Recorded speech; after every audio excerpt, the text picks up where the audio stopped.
नमस्कार, आदाब। मेरा उग्रम, आप देख रहे हैं दैनिक देवभूमि समाचार। कांग्रेस नेता राहुल गांधी के संसद में हिंदू धर्म को लेकर दिए गए विवादित बयान को तमाम साधु संतों में गुस्सा व्याप्त है। महामंडलेश्वर रूपेंद्र प्रकाश ने कहा कि राहुल गांधी मानसिक रूप से विकसित हो गए हैं। उन्होंने हिंदू समाज को अपमानित करने का काम किया। साधु संतों का कहना है कि राहुल गांधी ने हिंदुओं को हिंसक और झूठा कहा है, जो कि अत्यंत अमर्यादित भाषा है। यह बहुत ही दुर्भाग्यपूर्ण है कि इसकी निंदा करता हूं और सार्वजनिक रूप से पूरे हिंदू समाज से माफी मांग लेनी चाहिए। देश की संसद में इस प्रकार की भाषा का प्रयोग करना बहुत ही दुर्भाग्यपूर्ण है।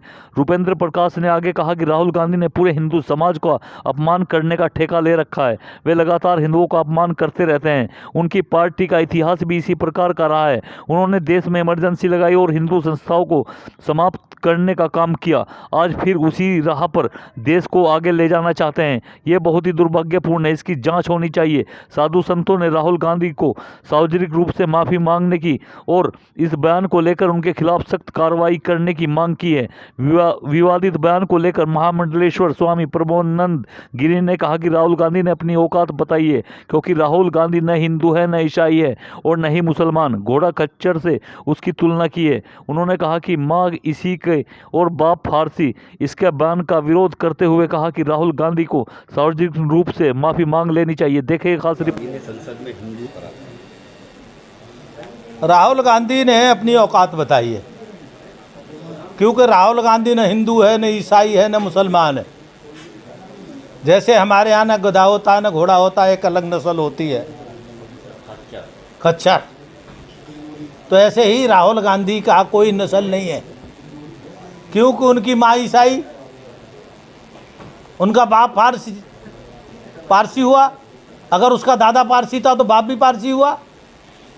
और अगर वो अपनी नानी के वंश से जाना चाहते हैं, दादी के वंश से जाना चाहते हैं, तो दादी के हिसाब से मुसलमान। अब बताइए, मुसलमान, ईसाई, ठीक है, पारसी, 3 प्रोडक्ट से निकला हुआ प्रोडक्ट है। अगर यही सत्य है तो, लेकिन कल उन्होंने अपनी औकात बता दी है, ये भी सत्य नहीं है। यहाँ से भी कुछ असत्य और आगे जा रहा है, क्योंकि कम से कम यहाँ से प्रोडक्ट होता तो कुछ तो बात करता, देश धर्म की, समाज की चिंता करता। उस आदमी ने हिंदुओं को अपमानित करने का काम किया है और पहले शुरू से कह रहा है। कभी वो कह देता है मैं ईसाई हूँ, कभी कह देता है मैं मुसलमान हूँ, कभी कह देता है ब्राह्मण हूँ मैं। ये पता ही नहीं लगता क्या आदमी है ये। और ये आदमी नहीं है तो भूचाल है, आतंकवादी है ये आदमी।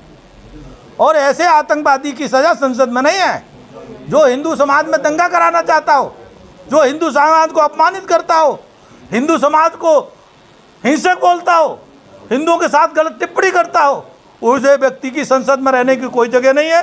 लोकसभा अध्यक्ष को बिना विलंब करके उसको पागलखाने भेजना चाहिए, पहला काम। दूसरा काम यह है, उसके खिलाफ CID बैठानी चाहिए, CBI बैठानी चाहिए और 2-4 एजेंसी बैठानी चाहिए और उसका DNA टेस्ट कराना चाहिए। और DNA मुझे लगता है कि कहीं विदेश से मिलेगा और उस विदेश का DNA होने के कारण से, विदेशी षड्यंत्र के कारण से ये काम कर रहा है भारत में, और ये खुला काम कर रहा है। इस पर प्रतिबंध लगना चाहिए।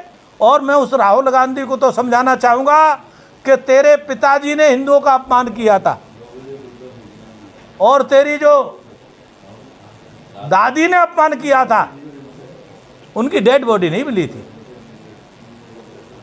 जो देश के सिरमौर सरदार हैं, हम पगड़ी देख करके हम शान से जिनको प्रणाम करते हैं, उनका आपने अपमान किया था तो आपको उसकी सजा मिल गई। तो आप क्यों उसका रास्ते पे चल रहे हो? आप कम से कम राहुल गांधी सही रास्ते पे चलो। और अगर आपका दिमाग बिगड़ गया है तो इनका अपना जाके इलाज कराओ।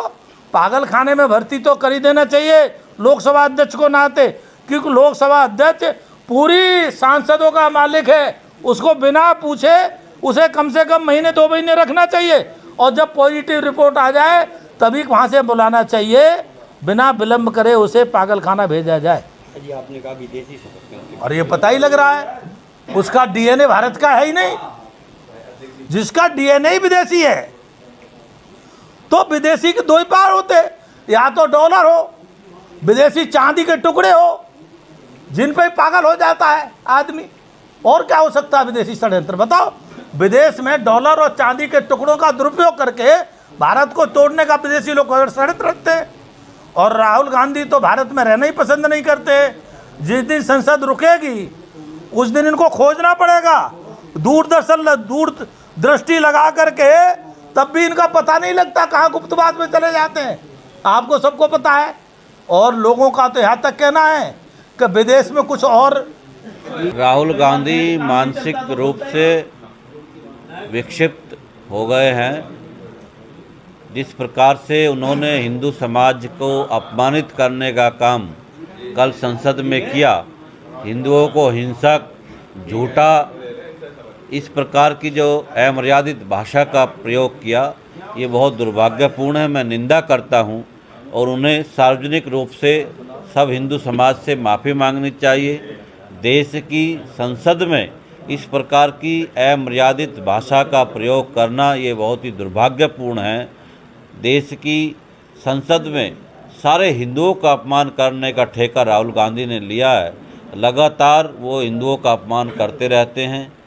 उनकी पार्टी का इतिहास रहा है, उन्होंने देश में इमरजेंसी लगाई, इमरजेंसी लगाकर हिंदू संस्थाओं को समाप्त करने का काम किया। हिंदुओं पर उस समय घोर अमानवीय अत्याचार किए और आज फिर उसी राह पर देश को ले जाना चाहते हैं। ये बहुत दुर्भाग्यपूर्ण है।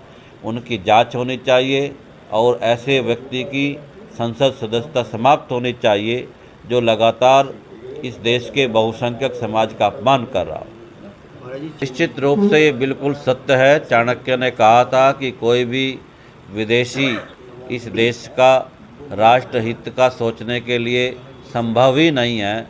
और राहुल गांधी क्योंकि एक ईसाई महिला का पुत्र है, इनके पिताजी पारसी थे और इनके पूर्वज कहाँ से आए, क्या थे, आज तक इस देश को नहीं पता है।